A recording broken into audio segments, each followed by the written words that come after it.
है ना। आज भाई अपने ओला स्कूटर की टॉप स्पीड दिखाऊंगे।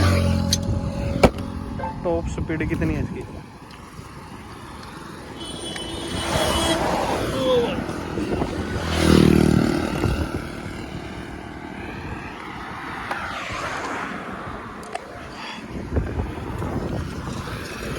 भाई हाइपर में ला दिया, नॉर्मल स्पोर्ट्स हाइपर।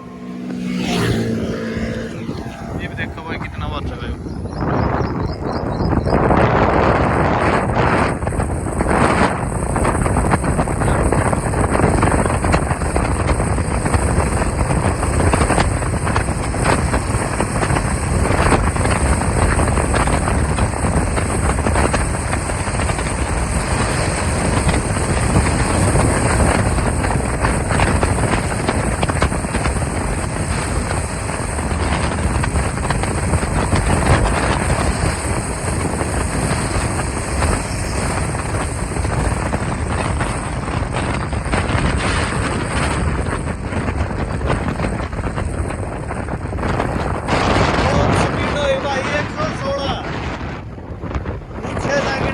जा भाई इतना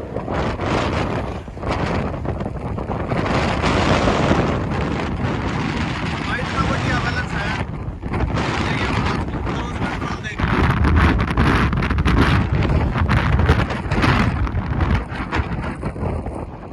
चल रही है क्रूज कंट्रोल में, ना अड़ाता है ना अड़ाता है यार। ऐसे देख लो एक स्पीड पर चल रही है, इतना एंटी बैलेंस है, बेशक ना हाथ लाओ।